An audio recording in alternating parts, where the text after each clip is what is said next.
राजावादीको जनआन्दोलनका प्रमुख कमान्डरै लडाईँको मैदानबाट छोडेर भागेपछि अहिले समर्थकहरूको चाहिँ चिलबिल भएको छ। एउटा कमान्डर चाहिँ लडाईँको मैदानबाट यदि भाग्छ भने ती अरू सिपाहीहरूको हालत के होला? यसै गरी भाग्नु थियो भने किन यसरी आन्दोलनको प्रमुख बन्नु परेको होला?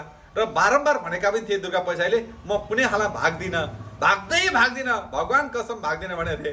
कुन चाहिँ भगवानलाई पुकारेर कसम खाएका थिए? प्रचण्ड भगवानलाई हो कि कुन भगवानलाई हो? अब यो डिजाइन चाहिँ प्रचण्डकै हो भनेर पनि एउटा ज्योतिषले त भनेका थिए। सायद त्यही हो कि राजा पछिहरूको नाडी छाम्नको लागि गरिएको हो कि यो के कस्तो छ भनेर राजा पछिको आन्दोलनलाई तुहाउन गरिएको थियो कि? अब त जनताले फेरि दुर्गा प्रसादलाई विश्वास गर्दैन नि। लडाईँको मैदानमा अगाडि कमान्डर भएपछि त जस्तो परे पनि सामना गरेर जस्तो सुकै होस् म लड्छु भनेर चाहिँ बस्नुपर्ने थिएन। त्यसरी यदि पक्रेकै थियो भने पनि हजारौँ होइन लाखौँ बिसौँ लाख जनता उत्रिने थिए दुर्गा प्रसाईको पक्षमा।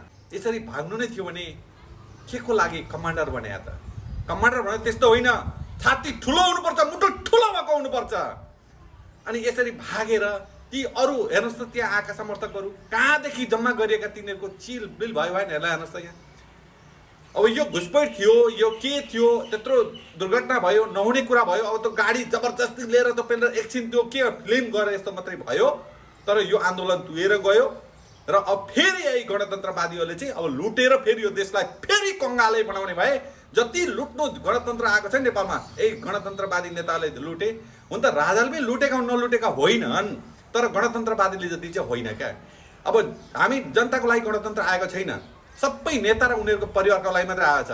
हिजो चप्पल लाउन नसक्ने हैसियत भएका व्यक्तिहरू अहिले अरबपति खरबपति बनाएका छन् नेताहरू मात्रै। यो देशमा यदि मौज मस्ती गरेको छ, गणतन्त्रको फाइदा लिएका छन् भने नेताले मात्रै हो। जनताको लागि त नि केही कुनै शासन आए पनि केही हुनेवाला छैन, हकमै छैन र हुँदा पनि हुँदैन होला जबसम्म यो देशमा बालन जस्तो व्यक्तिले शासन गर्दैन।